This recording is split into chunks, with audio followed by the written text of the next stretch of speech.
Fala galera, estou aqui com meu amigo, empreendedor, influenciador, Carlos Mira, vai contar um montão de coisa pra gente sobre inteligência artificial, sobre startup, sobre o mundo digital, sobre transporte, sobre logística.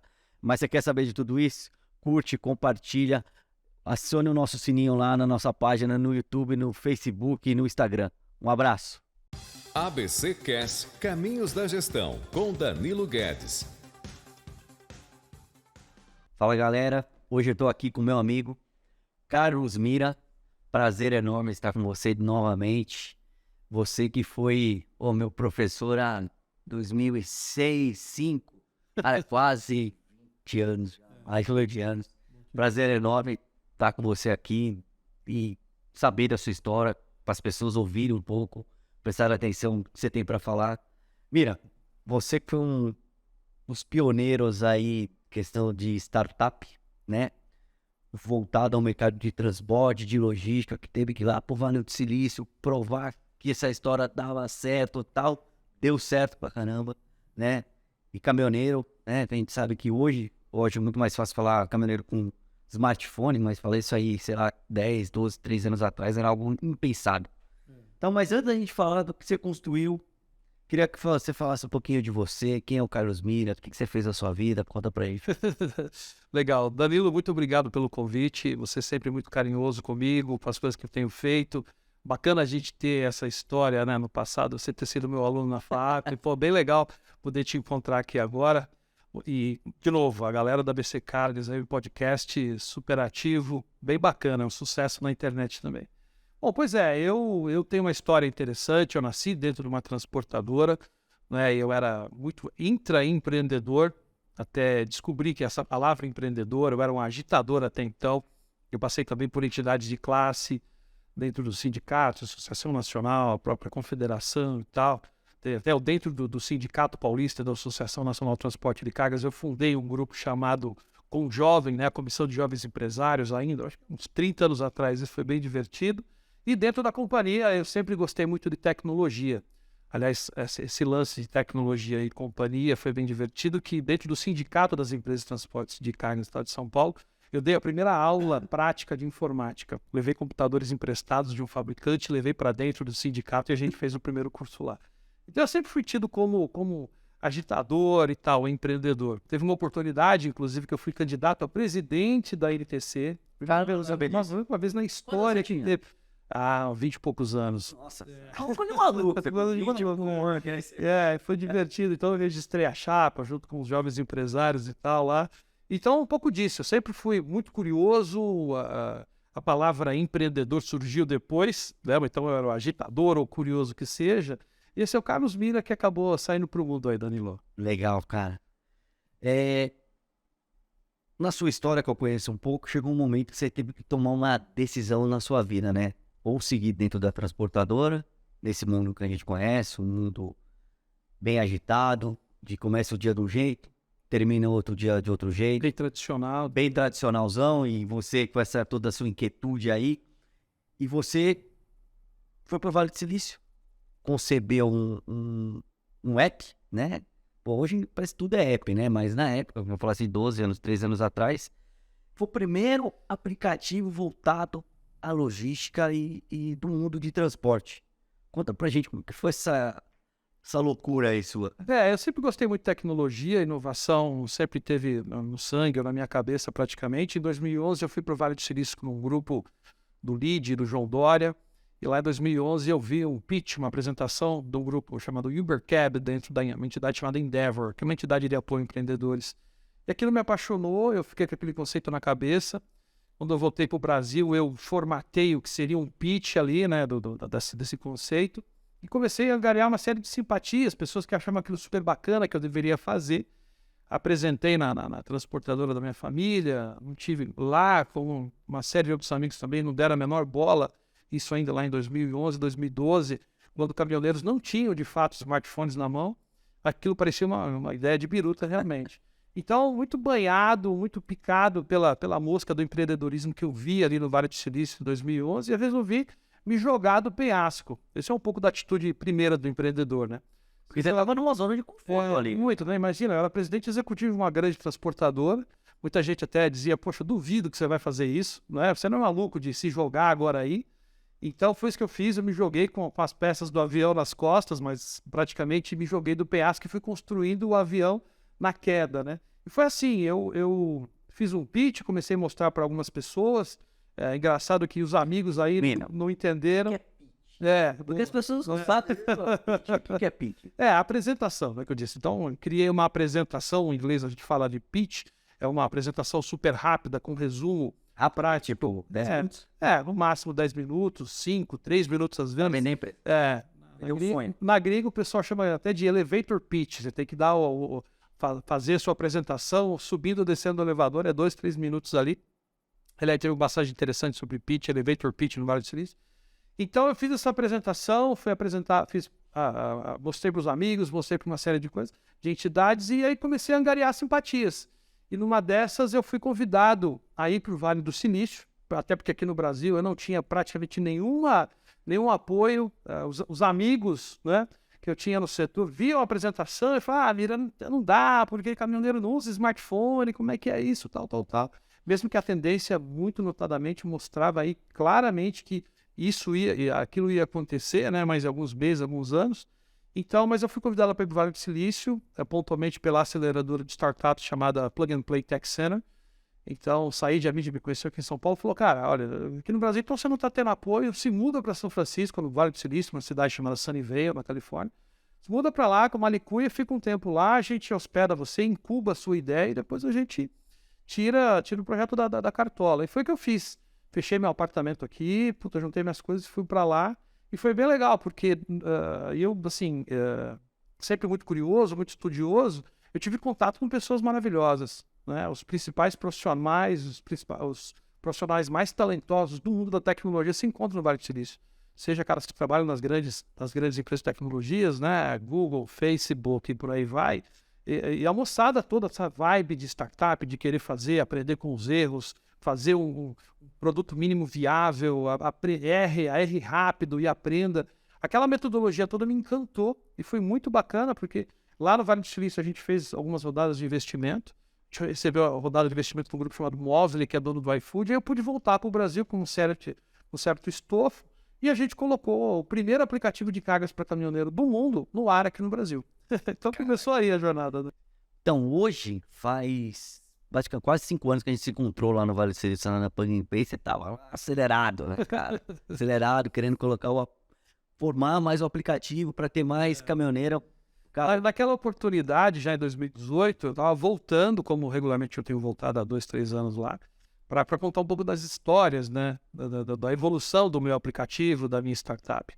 Porque a gente nasceu lá em 2014, eu estava lá, morei, e depois tenho voltado. Então, em 2018, quando você viu, eu já estava sendo um alumni, né, aquele cara que já passou pela formação e estava voltando para dar mentoria para a moçada que estava lá. Pois é. Mira, a gente vê hoje muito falando desse tudo agora, parece que é startup, que é app, e isso vai resolver todo o problema. Mas, cara, você deve ter tido desafios gigantes até a venda agora, acho que foi em 2020, 2022. Vendeu. Foram os maiores desafios, assim, pra gente que não conhece muito desse mundo de startup? Olha, primeiro é mudar bastante a metodologia com a qual eu estava acostumado a lidar. Com a própria tecnologia, com as pessoas e com o mercado. Para você criar uma startup, você tem todo um invólucro, todo um apetrecho, todo um ferramental para atuar no mercado. Então, eu li um livro chamado 4 Steps to the Epiphany, né? Então, assim, como é que você encontra a epifânia do seu cliente, que é uma coisa muito doida, é muito diferente de você fazer processos dentro de uma empresa tradicional. Porque na empresa tradicional você não pode errar. Né? E numa startup, a primeira coisa que você tem que fazer é errar. Você tem que prestigiar o erro, desde que quem tem errado tenha aprendido alguma coisa e compartilhe o erro com os demais. Isso é uma coisa que 0 minuto de jogo me chama a atenção. E depois, a qualidade dos jovens talentosos que eu encontrei. Pessoas que eu não estava acostumado a encontrar no mundo tradicional, de transportador. Não é uma moçada jovem querendo empreender, querendo fazer diferente, pessoas com um propósito de vida, sobre querer ajudar os outros, assim, uma coisa, porra, me impressionou. E o ferramental de administração mesmo, moderno, que já está à disposição dessa moçada. Coisas que, então, quando eu me formei lá, sei lá, nem lembro, quando eu me formei, não estava à disposição, sabe? Eu li o livro do Philip Kotler, Four Steps to the... a administração de marketing, é absolutamente arcaica. Ficou pensado. Livrão azul, depois eu tive a versão do professor, que eu até apliquei no meu celular. Aquilo lá, poxa, absolutamente desgastado. Hoje, com as redes sociais, o mundo líquido de informação quando nós temos, né, você precisa se atualizar e a cada hora tem ferramentas novas. Então, isso foi muito louco. Agora, eu que gosto muito de ler, de me atualizar, foi bacana. Então, assim, eu acho que muito bem, passou 10 anos, mas eu fiquei 10 anos mais novo, entendeu? De ter me relacionado com pessoas tão talentosas, tão atualizadas tecnologicamente e ter tido acesso vertical e de verdade com as principais ferramentas de gestão do mundo corporativo. Isso é muito legal. Bom, eu sei que o seu app, ele basicamente, né, sua startup, ela é um divisor de águas, né? Acho que assim, para o mercado de logística. Quais foram os principais impactos que você viu depois que você colocou para rodar, né? Até ter essa questão de os caminhoneiros usarem, as próprias empresas usarem, né? O que você vê assim, hoje, daqui para frente, o que você enxerga? Danilo, na minha época, implantar-se tecnologia dentro de uma grande corporação, primeiro você exigia um grande projeto e um orçamento nada menor do que $1 milhão, né? E assim, uma empresa de médio para grande porte, falava, vamos implantar um projeto de tecnologia, então pensava-se dessa forma, vamos desenhar, vamos orçar, tem que comprar computador, não sei o quê. E aí eu faço um paralelo ao WhatsApp. Quanto que qualquer transportadora investiu para poder usar o WhatsApp? Zero. Grupo no WhatsApp. Zero. Então, e é uma ferramenta que está ajudando sobremaneira, principalmente na época da pandemia. O que não ajudou do relacionamento social, mesmo com distanciamento? Imagina que loucura, e não se pagou nada, né? Até hoje não se paga nada. Ficou fora do WhatsApp, os caras... Os caras ficam loucos e nunca pagaram nada. Então, veja, essa forma de se relacionar com tecnologia mudou absolutamente. Então, e quando a gente sugeria para essas empresas, dizendo, escuta, começa a liberar a motorista de usar e papapá, a galera não entendia, né? Então, isso foi muito chato, porque era um processo que foi disruptivo, tiramos uma série de atravessadores do processo, né? Mas existem ainda algumas amarras dessas portadoras. Agora, o grande barato é saber que em 2012, quando eu falei a primeira vez de um aplicativo de carga para caminhoneiro, eu era piada. Eu tenho certeza, nas rodinhas de empresários que eu saía, o pessoal ria, falava, pô, você vira um idiota, pô, que história mais biruta é essa? E hoje não se vive sem smartphone, sem aplicativo de carga na mão do caminhoneiro e não se contrata mais esse profissional das estradas se não for por uma plataforma parecida com aquela que eu montei lá em 2012 que era tida como uma grande piada. Piada que virou um baita case de sucesso, né? Mira, falando um pouquinho de... A gente vê essa galera jovem tentando entrar nesse mundo de startup. Cara, que conselho que você daria para essa galera que está entrando? Mas assim, startup é algo muito complexo, amplo, mas mais voltado para o nosso mercado, o mercado que você conhece bem, que é o mercado de transporte. Você acha, cara, que tem ainda para vir? Que conselho você dá? Cara, você sabe que uma das fases mais manjadas que tem nesse mundo é aquela assim, não sabia que era impossível, foi lá e fez. Então, quando eu virei startupeiro, eu olhava para a moçada e falava assim, gente, esses caras não entendem porra nenhuma do mercado. Como é que o cara pode entrar, pode querer disruptar, né? Se existe essa palavra, né? Disruptar, não existe no português, mas de qualquer forma a gente faz uma tradução. Deletar já tem, né? Deletar já tem. O disruptar talvez ainda não tenha. Mas então, eu achava assim, mas esses caras não vão conseguir nunca fazer isso. Mas essa leviandade do empreendedor é super legal. Porque o cara... De novo, não sabe que é impossível, vai lá, trabalha como formiguinha e trabalha bem e cria uma estrutura e acaba acontecendo. A gente viu isso em vários setores sendo destruídos, né, ou empresas perdendo valor para as startups que começaram assim, sem nenhuma prepotência, foi lá e fez e aconteceu. Né? Agora, obviamente, tem que ter muita resiliência, tem que ter muita paixão pelo que faz, tem que ter tem que ter visão do que quer acontecer e não pode largar o osso, sabe? Eu mesmo eu fui desmotivado, pelo menos os 2, 3 primeiros anos, fui desmotivado por muita gente para fazer e raras pessoas me diziam, pô, vai lá e faz. Agora, vou contar uma passagem interessante disso que eu estou te contando, da resiliência, de acreditar no que está fazendo. Eu lembro que assim que eu concebi o conceito do aplicativo, eu levei um amigo transportador, que era amigo, pô, ia na minha casa, jogava bola comigo. Levei o cara no terminal de cargas Fernão Dias e falei, olha aqui, não vou mencionar o nome dele para não ficar chato. Olha aqui, pô, então os caminhoneiros pô, eles pedem até 15 dias procurando uma próxima carga. Olha aqui, o cara ainda tem que pagar 10% de comissão para poder receber uma próxima carga. Cara, o aplicativo aqui, papapá. O cara olhou para mim e falou, mira, bobagem, cara. Você faz o seguinte, pede desculpa lá para tua família, pede de volta lá para você voltar a trabalhar, cara, porque você não vai arrumar emprego tão cedo. O cara falou para mim. E você acredita? Não vai, velho. E no dia seguinte eu tinha marcado de levar um cara chamado Edson Vigonati, uma empresa de investimento chamada Astela. Puta parceiro, um dos caras mais importantes da minha vida recente é esse cara. Eu levei o cara lá, que eu nunca tinha visto ele. Levei o cara lá e mostrei a mesma coisa. O cara falou, porra, meu, a maior oportunidade comercial que eu já vi na minha vida. Parabéns. Vai ficar milionário com esse negócio. E aí, bicho, o grande... Assim, você perguntou, qual foi a inquietude? Eu sentava na minha cama e dizia, porra, e agora? Em quem que eu confio? O cara que tá falando aqui. Do cara que eu conheço há 30 anos, que me falou que me deu uma porcaria, do cara que eu nunca vi na minha vida, que falou, pô, é uma puta ideia. Olha que loucura. Então, o que eu tô comentando, assim, eu deixei pra trás pessoas que eu julgava amigos, que não me apoiaram em absolutamente nada. Isso que eu tô dizendo de entidades de classe, que nunca me chamaram pra dar, até hoje, nunca me chamaram pra dar, se falar 5 minutos dos meus projetos, desse projeto pontualmente, nenhuma entidade dessas que eu fui diretor, presidente, nunca me chamaram, né? E amigos que pô, diziam que amigos foram ir na minha casa e pô, fizeram teste no nosso aplicativo. Olha que puta sacanagem. E do outro lado eu conheci pessoas maravilhosas, né, que tiveram empatia pelo que a gente estava fazendo e que, pô, eu me conectei super e caras que me levaram para patamares que eu nunca imaginei na minha vida que eu ia.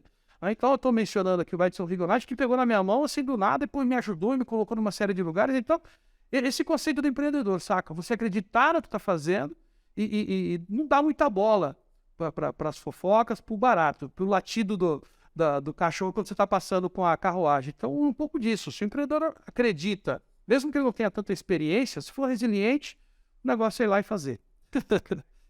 Mira, hoje se fala muito sobre a questão da ambidestria, né? Então, uma transportadora, cara, compra caminhão ou investe em tecnologia? O negócio, cara, em transportadora, tirando as grandes, não tem um budget para investir em tecnologia ou para investir em inovação, né? A gente vai fazendo de acordo com o que o cliente vai pedindo e tal.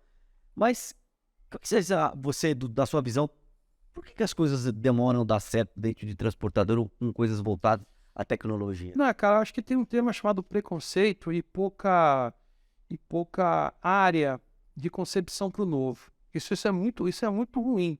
É porque inovar não custa caro, não precisa de orçamento, precisa ter paciência e precisa ter disposição.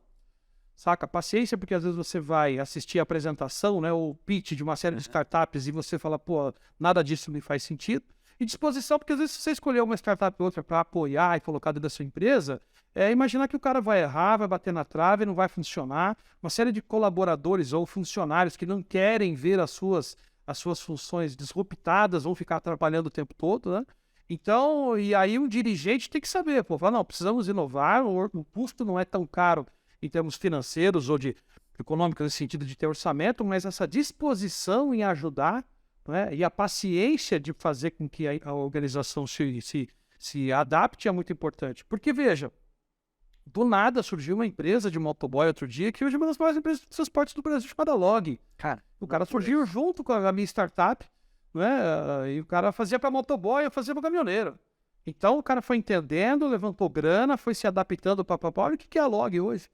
É uma super companhia, e era uma startup, e fez essa disrupção, criou uma série de novos produtos, e uma quantidade enorme de outras empresas entraram aí e ocuparam o espaço. E as transportadoras tradicionais, e aí tem um conceito aqui que a gente mencionou na mesa que vale a pena registrar, que continuar achando que tecnologia custa caro, que é só ir lá comprar na prateleira e usar, está enganado. O cara tem que ter disposição, tem que ter essa paciência em assimilar essa tecnologia nova, e tecnologia não custa caro. Custa caro é você não usar a tecnologia, né? Ou então não se apropriar daquilo que está à disposição. Mira, você falou um negócio interessante. Você falou assim, que não custa nada por uma startup estar dentro de uma empresa desenvolvendo projetos. Só paciência. Só paciência. Aí você falou do WhatsApp, que é uma ferramenta gratuita. Se o cara cobrasse R$5, eu acho que todo mundo pagaria para usar isso, né? Mas, cara, como que hoje você tá vendo aí, como que as empresas podem utilizar desse meio das startups, que eu sei que é bem a sua sua seara. Danilo, sabe o que é engraçado? Quando eu estudei economia na FAP, todos os meus amigos queriam se formar ali e trabalhar num banco na Avenida Paulista, né? Colocar um terno e tal, e ser executivo de grande banco. Se você for hoje em qualquer universidade brasileira, eu acho que 80% do povo vai dizer o seguinte: eu quero sair daqui e montar minha startup. Então, isso significa que nós temos uma quantidade enorme de ofertas, né? Aumentou muito. Quando eu estive no Vale do Silício, a gente começou a falar de startups e tal, eram raras as companhias que falavam de startup de tecnologia aplicada à logística e transporte no Brasil, e hoje, 10 anos depois, a gente olha para trás a infinidade de coisas que tem. Mas então, assim, existe um conceito chamado de inovação aberta, que é você poder não exclusivamente seu produto, suas coisas, você usar o que tem no mercado e hospedar essa moçada, né, para trazer essas inovações para dentro. De novo, você se aproveita, você hospeda, você ajuda, você aprimora, você leva para o próximo estágio essas ideias, e muito raramente você precisa fazer grandes investimentos, ou então investimentos de multas, né? Você acaba pagando uma mensalidade, uma startupzinha qualquer ali, para poder resolver um problema pequeno. Eu acho que é dessa forma que as transportadoras deveriam fazer, porque se não fizer, estão fadadas ao fracasso. Se não fizer, vão ser tomadas pelas empresas que se apropriarem das inovações de uma forma mais competente. Legal, a gente tava falando aí nos bastidores sobre a China, né? E aí eu vejo que no Brasil, cara, a questão da legislação, ela pega muito. Então você tenta fazer uma coisa, esbarra na legislação, vai fazer isso, né? E como que a gente consegue avançar sem que a gente olhe um pouco para esse viés do lado de legislação, não, que a gente tem que fazer, pô, ver o Uber quanto que enfrentou de... Né, os caras, não vai dar certo, não vai dar certo, o taxista, porque o cara pagou 500 mil reais no ponto e tal. O que o Moser está enfrentando, o passageiro, né? Meu amigo Marcelo. E a gente consegue promover avanço nas práticas de logística, né? Logística e aplicativo para que as empresas possam... Pô, Danilo, você sabe que muitas vezes nós empresários jogamos a culpa pro etéreo, né? O governo, as políticas públicas e tal. O Brasil tem muito disso, é uma pena, mas nós empresários, nós empreendedores temos que aprender a viver com essa circunferência que é desenhada pela legislação. Sabe que o Brasil é um dos poucos países do mundo que existe um negócio chamado nota fiscal. O setor de transportes acho que é a grande cerca que restringe as inovações. Então, veja, nós somos obrigados a levar um papel ou um documento chamado nota fiscal. E aí existe também uma dicotomia no relacionamento com os fornecedores, que são principalmente os caminhoneiros autônomos. Fazer uma brincadeira aqui, uma provocação. Imagina você entra numa loja, compra uma camisa, e na saída da loja, você que comprou a camisa é obrigado a emitir a nota fiscal do que você comprou. Não é errado? Muito bem. E por que então você contrata um caminhoneiro, ele foi contratado, ele vai prestar o serviço para você, e por que você que tem que emitir o documento fiscal dele? Por que esse empreendedor, e não há desculpa porque não tem acesso à tecnologia, porque tem, por que esse empreendedor não pode emitir a nota fiscal para você? E por que esse empreendedor não pode prestar serviço para qualquer empresa que gostaria de contratá-lo? Então, olha que barato, né? Então, se um caminhoneiro autônomo, um empresário, um empreendedor das estradas, que ele é o maior grupo de empreendedor que tem no Brasil, que é o caminhoneiro autônomo. Não é o dono de loja em shopping center, não é o dono do cabeleireiro, né? Não, é o caminhoneiro autônomo. Depois eu conto um pouco do porquê que eu acho isso. E esse cara, ele poderia emitir o documento fiscal dele para qualquer um. Né? Então, eu sei que tem alguns amigos aqui que vão ficar chateados comigo, mas 60% das empresas de transporte rodoviário de cargas no Brasil, na verdade, não são empresas, são atravessadores dos caminhoneiros autônomos, que por legislação maluca, não podem prestar serviço para o tomador do frete final. Então, muitas indústrias, porque não tem no seu objeto social ser uma empresa de transporte de carga, ETC, regulamentada pela NTT, né? Essas indústrias não podem contratar um caminhoneiro autônomo para transportar a sua carga. Essas indústrias têm que contratar uma transportadora que tem no seu objeto ser uma ETC e que ela pode subcontratar um caminhoneiro autônomo para mandar uma indústria. Que maluquice é essa? Então, desde bitributação, uma série de legislações à toa, e depois passando até pelo meio do pagamento do caminhoneiro. Né? Que até hoje ainda na estrada existe um negócio chamado carta-frete, que é aquela moeda ilegal, paralela, que circula nas estradas brasileiras, que acaba escravizando o caminhoneiro para os pedacinhos de papel de imposto em imposto, e o cara não vê dinheiro circulando. Então é uma loucura, e já dizia o Beto Sicupira, né, da Lojas Americanas, né? O Brasil é o país do coitadismo, do país do se dá jeito, e é uma pena que eu curto e médio prazo, eu não vejo o Brasil mudando isso. Então, a gente tem que, de fato, se virar com essa legislação e, a partir daí, até criar algumas inovações que possam nos ajudar. Eu não vejo saída de curto prazo e a gente não adianta ficar jogando para o Ethereum, né? Só para o governo, a gente não fazer a nossa parte. Temos que meter bala e trabalhar com a legislação que está 65% do transporte rodoviário. sendo caminhões. Caminhões.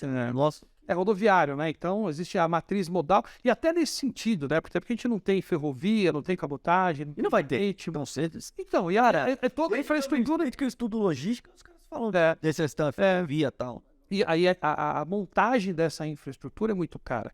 Culpa muita, quase que exclusivamente, do Juscelino Kubitschek, que quando lá, logo depois da Segunda Guerra Mundial, ele quis trazer para o Brasil a indústria que na oportunidade mais empregava, que era a indústria automobilística. Por isso, aqui na região onde nós estamos, no ABC, cheio de indústria automobilística, ele trouxe para cá dizendo o seguinte: olha, eu, o Juscelino Kubitschek, dizendo, né, eu vou acabar com a ferrovia, vou parar de investir na ferrovia e vou começar a pintar a terra de preto, que é o asfalto, né, prometendo para essas indústrias automobilísticas que ali teria espaço para rodar os veículos que empregaria milhões de pessoas. No primeiro momento foi ótimo, mas estrategicamente foi um erro abissal.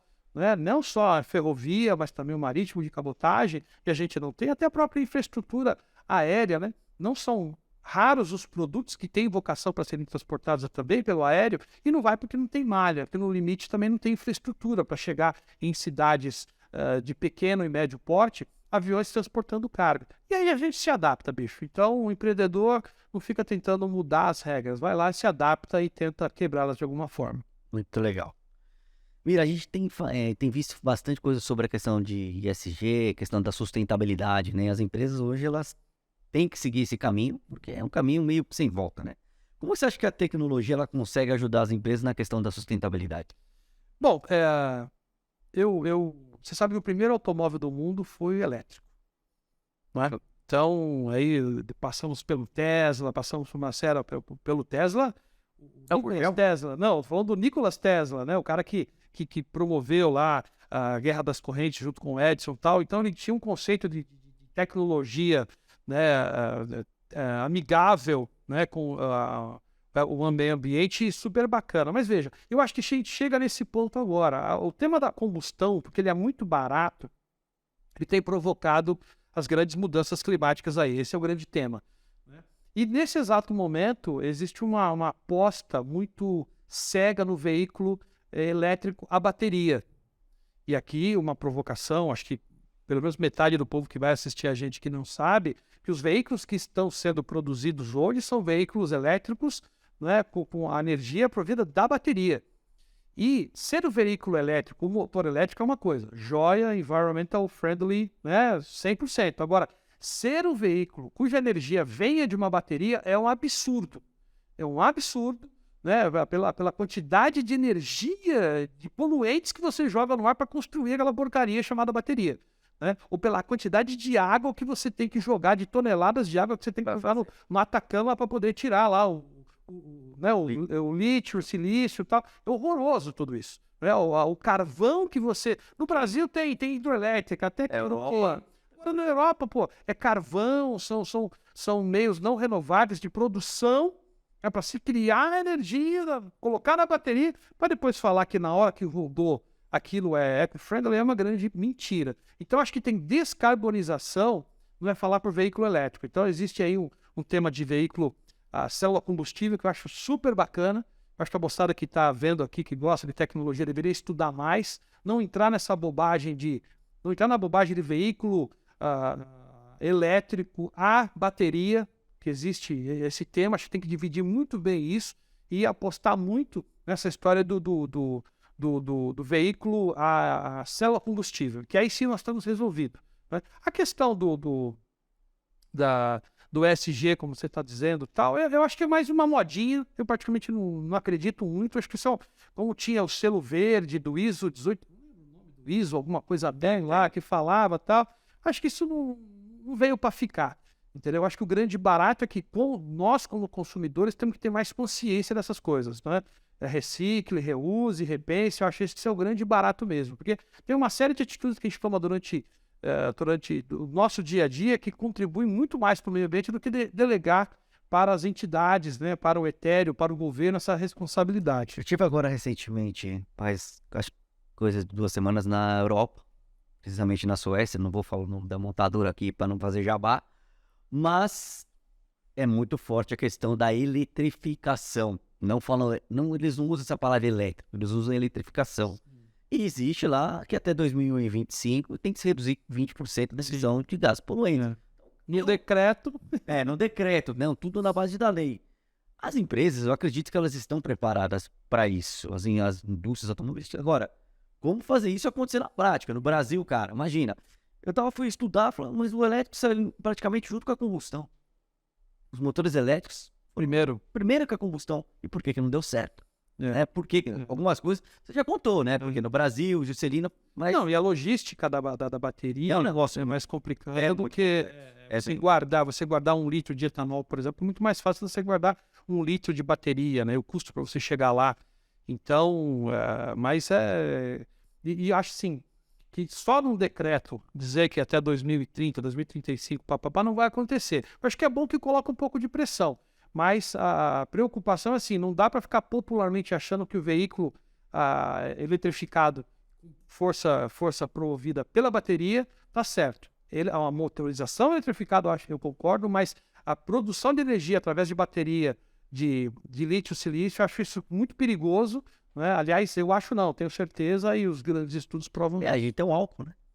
O álcool é excelente. O Brasil não sabe nada elétrico. Exatamente. O etanol, O etanol, que a cana para produzir, ela produz a cana que depois que sai o álcool, e quando ela cresce, ela já retira CO2 da atmosfera, tem todo um custo, né, total aí de produção de CO2 bem interessante. Legal. Mira, agora em junho, tem um evento super bacana, acho que está na 3ª ou 4ª edição. 8ª edição. A pandemia deixou a gente meio sem... Fora de o que é o Frotas Conectadas, algo que foi também idealizado por você, junto com o Marcelo Fontana, né? E como que foi essa ideia de trazer um evento com esse objetivo de falar de tendência, de falar de inovação, de trazer essa galera para um lugar de transformação digital? Eu já tive a oportunidade de estar em 3 eventos. Conta para nós um pouco. O tema Frotas Conectadas surgiu quando eu estava ainda no Vale do Silício. E lá, basicamente, não se falava nada quando se falava de logística, se não fosse veículos autônomos, compartilhados, elétricos e conectados. No Vale do Silício falava-se muito o seguinte, olha, ninguém está mais preocupado em colocar computador sobre rodas. Agora, o approach é colocar rodas no computador. É um enfoque completamente diferente. Parte da indústria automobilística, engenharia em si, parte da indústria do software, da indústria da computação, e depois você põe alguma coisa embaixo para ela rodar. Isso é muito louco.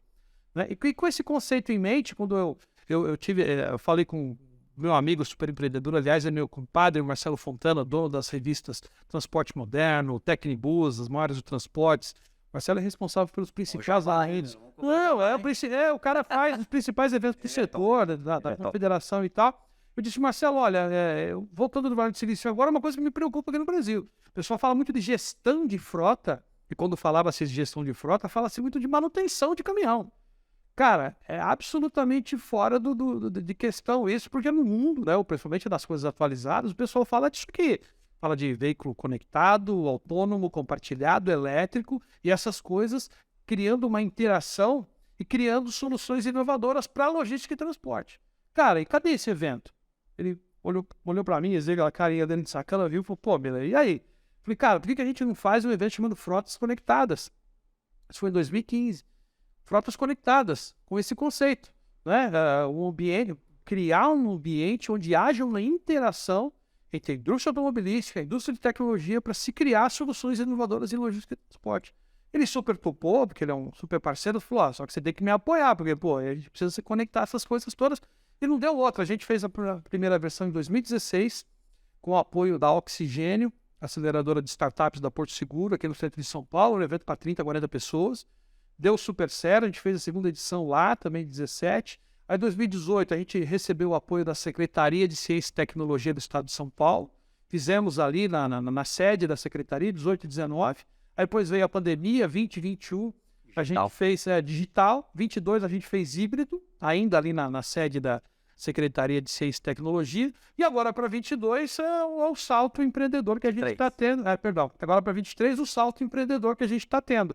Marcelo Fontana me ligou, logo depois que eu vendi a minha startup, falou, Mira, eu já aluguei o espaço do Transamérica X. Lá é grande. E nós vamos fazer o Frotas Conectadas lá. Eu falei, pô, Marcelo, eu tô achando que eu ia estar de férias aqui, pô, tô aposentado, para trabalhar. Ele falou, não, bora, vamos embora. Então é bem legal, então é isso.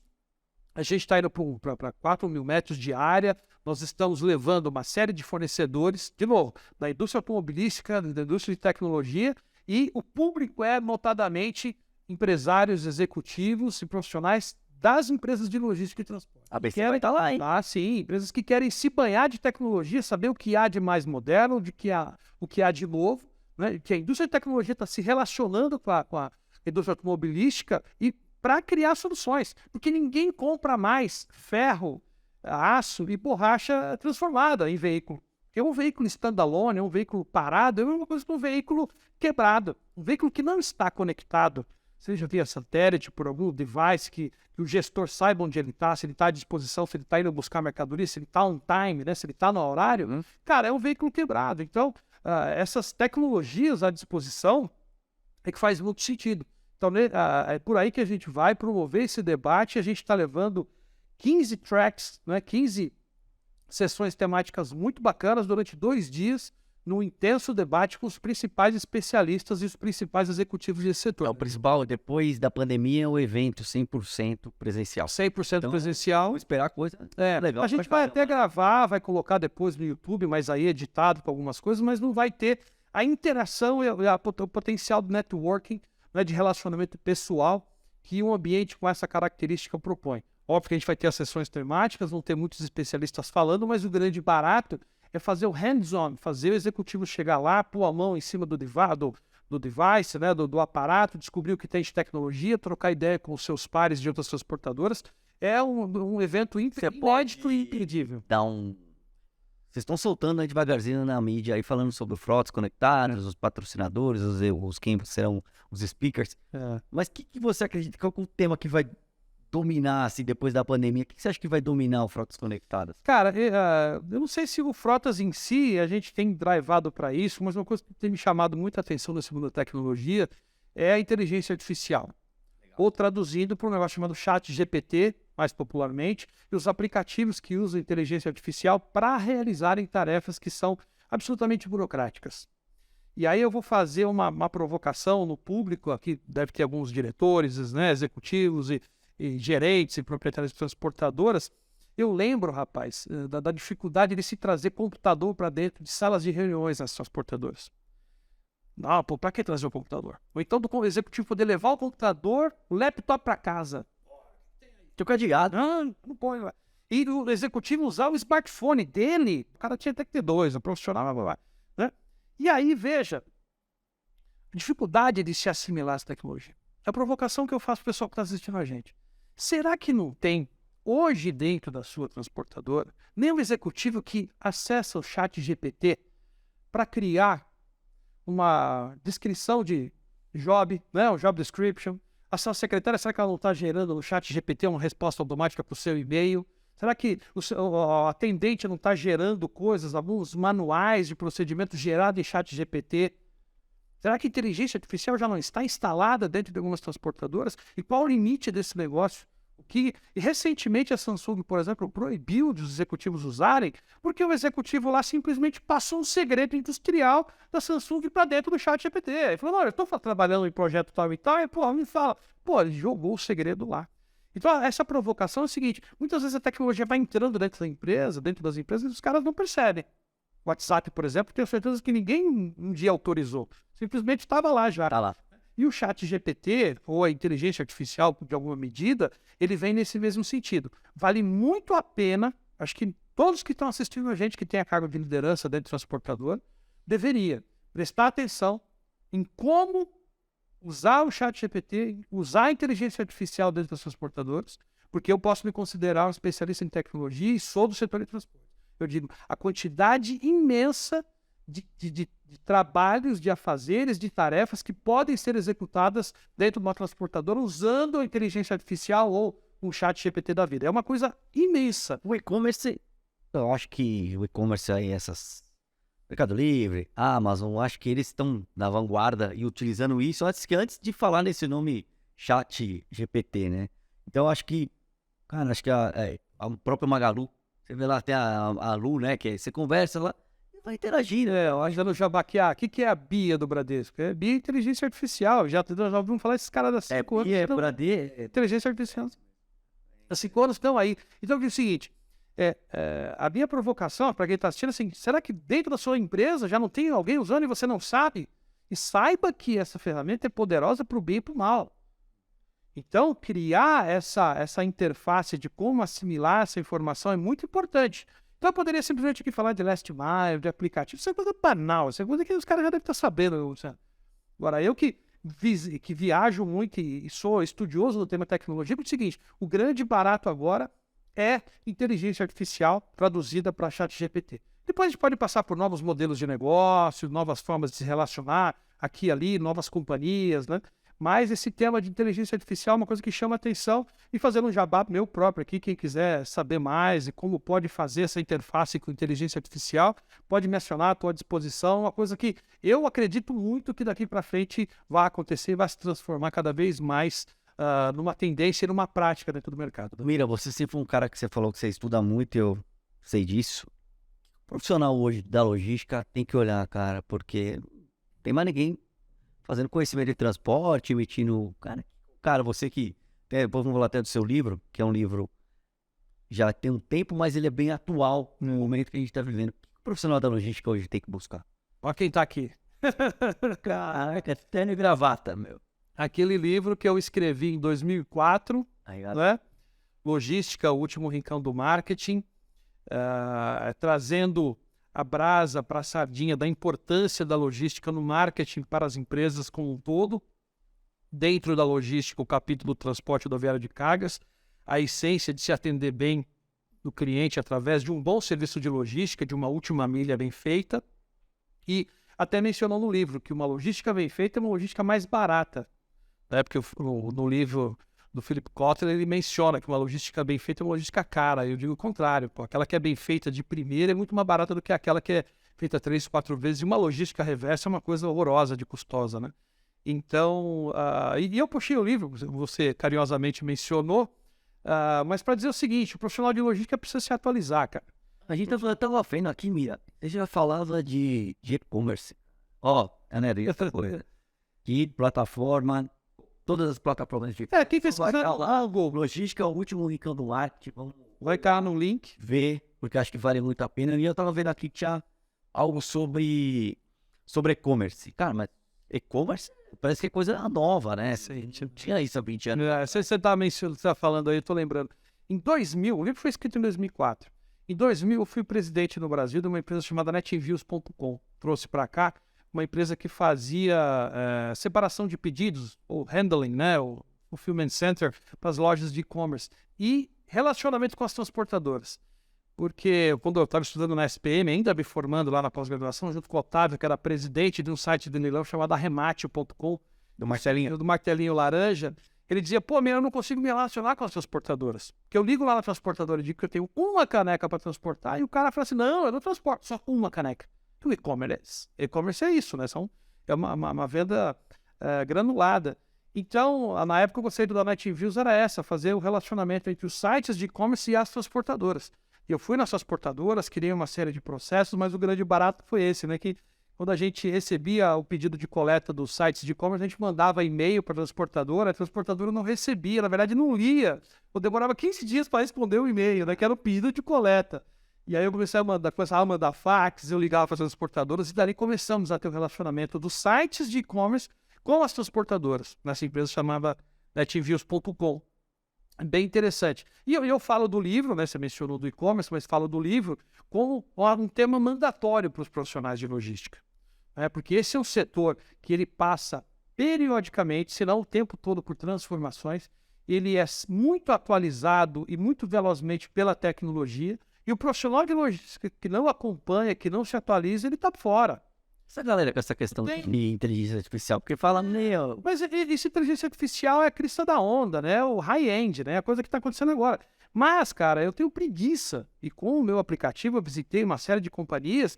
E hoje eu posso dizer que eu tenho preguiça, porque eu não vou mais tratar com esses caras no curto prazo, de visitar os empresários, os profissionais de transporte, que o cara não queria sair do lugar, não queria mudar a mesa de sala, não queria fazer diferente, queria só fazer o mesmo processo de novo, ou mais vezes, não queria fazer de uma forma disruptiva. É uma pena, não queria se apropriar de tecnologia. É uma pena, porque você perguntou, o que o profissional de logística deve fazer? Se atualizar em tecnologia e em conhecimentos. E hoje não tem desculpa, né? Hoje não tem desculpa, a informação basicamente é gratuita, a tecnologia é muito simples e muito intuitiva de ser usada, e o profissional de logística tem que tomar esse puxão de orelha, ele tem que se atualizar. Mira, você vendeu uma empresa, mas eu acho que você não aposentou. Eu acho que agora você vai viver uma nova fase da sua vida. O que você tem preparando de novidade aí pra galera? Cara, depois que eu saí da companhia lá, que foi vendida para um grande operador logístico nacional, eu fiquei de férias mesmo. Quarentena? Desopilando o fígado. Muita gente me ligou, vem pra cá, vem pra cá. Eu falei, cara, não quero, tô aposentado, eu brinquei, né? Tô morando agora em Cotia, depois da Granja Viana ali, então queria ficar um tempo fora. Mas eu tenho estudado algumas coisas, basicamente inteligência artificial, eletrificação automotiva e esse tema de eventos, principalmente esse, o Frotas Conectadas, é uma coisa que eu estou atuando muito fortemente.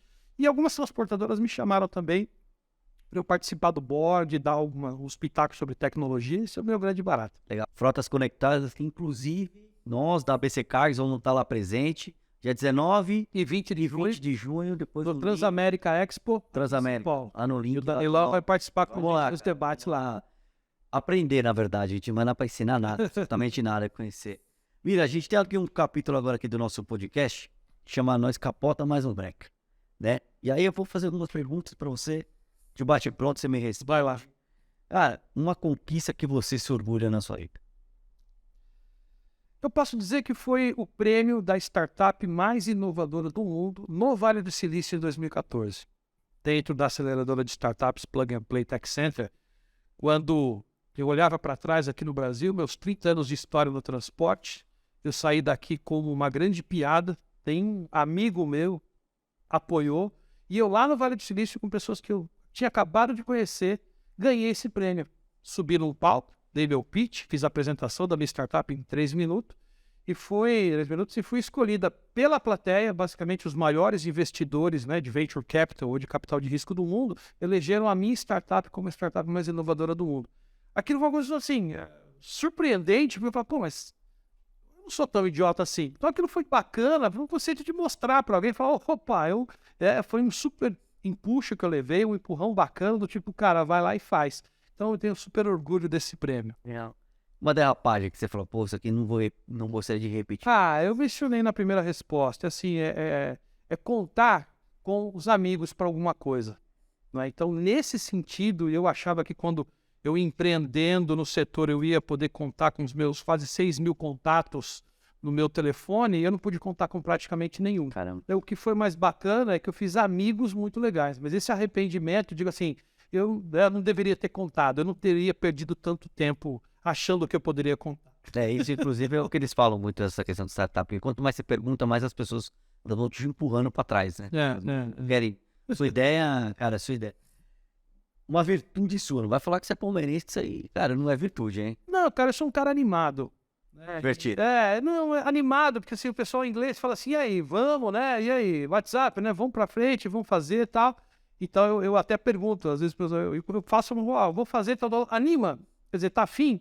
Então eu sou um cara animado. Então a primeira resposta é sempre sim, eu tô dentro, e depois eu descubro se eu não tô muito afim. Então eu acho isso legal, saca? Então as pessoas podem me ligar, eu vou estar sempre à disposição, sempre para um papo legal, divertido, cheio de palavrão, mas com ideias bacanas. Então, acho que esse é um conceito legal, sabe?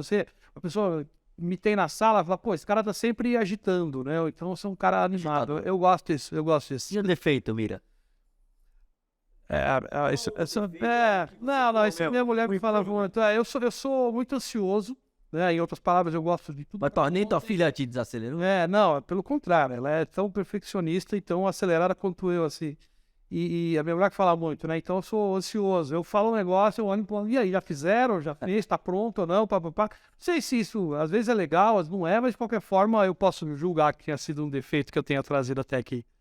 Mira, e que algo que você ainda queira conquistar como pessoa, como... Ah, rapaz, a gente ouve muito na jornada que o grande barato da vida do homem é escrever um livro, ter um filho e plantar uma árvore, né?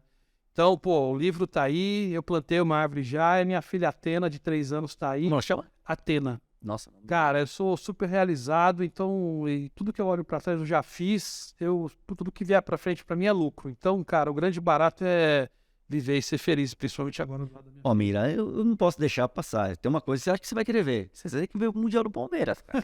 Isso você não viu ainda. Isso aí você vai ver um dia. Ó, eu fui... E eu sei que você tem uma frente legal. Ó, então, eu fui diretor de marketing do Palmeiras. A gente, veja que interessante, isso foi em 2007, o Palmeiras não tinha um site na internet. Olha que notícia, eu fiz o primeiro site do Palmeiras, fui colocado no ar, e coloquei no ar o programa de sócio-torcedor. Na época chamava Onda Verde, queira ou não, é precursor de uma grande mudança que o Palmeiras teve agora, que mudou o nome para Avante. O Palmeiras é o sucesso hoje. Eu qualifico, né, puxando a brasa para minha sardinha, por 2 fatores. Pelo Paulo Nobre ter sido presidente e ter dado um novo aspecto para o Palmeiras, mas o programa de sócio-torcedor que eu plantei lá em 2007. Então essas realizações também aconteceram. E o time mais valioso só me traz alegria. Cara, e o Palmeiras às vezes me decepciona, porque perde um jogo ou outro, mas o Corinthians nunca me decepciona. Tô sempre rindo. A audiência aí vai... Será? Falar de futebol... Mira, cara, queria primeiro agradecer demais sua participação aqui no programa. Eu acho que rico pra caramba, você tem muita história, você é esse cara realmente incrível no sentido de humildade, de sempre ser topou de primeira. Quero te agradecer, dizer se você tem um conselho para dar para essa galera que tá ouvindo aí. A gente tem desde empresário, caminhoneiro, tem de todo mundo. Então, o que você tem recado final pra galera? Cara, eu acho que o grande barato é o que a moçada está nesse momento fazendo, assistindo o seu podcast para se atualizar. Saber o que está acontecendo, o que tem de diferente, como é que pode introjetar isso para a vida pessoal, para a vida familiar e para a vida profissional. Acho que isso é o grande barato. Né? E não parar só no nosso podcast aqui, procurar outras coisas, melhorar, porque esse é o grande barato do ser humano, né? Você tem sempre que estar à frente do seu tempo e se atualizando. Esse é o grande barato, seja do profissional mais simples até o grande empresário do setor. E obrigado pelo carinho da recepção. Você sempre foi um cara muito carinhoso comigo, me apoiou em todas as oportunidades que eu te acionei. Cara, e obviamente... E onde que a galera te acha? Você tem low profile, né? Mas onde que a galera pode... ultimamente só no meu e-mail, meu celular, mas eu vou ver se... Mas veja, Frotas Conectadas, Frotas Conectadas, vou estar dos 2 dias lá. Tem uma página no LinkedIn, mas no Frotas Conectadas é um evento que a gente está apostando. Quem quiser ir lá tomar um café, é um evento gratuito. Então a galera pode ir participar. Qual que é o link? Frotasconectadas.com.br. Vamos estar lá. Muito bom. Obrigado, Mira. Obrigado, Danilo. Abraço, pessoal. galera. Abraço.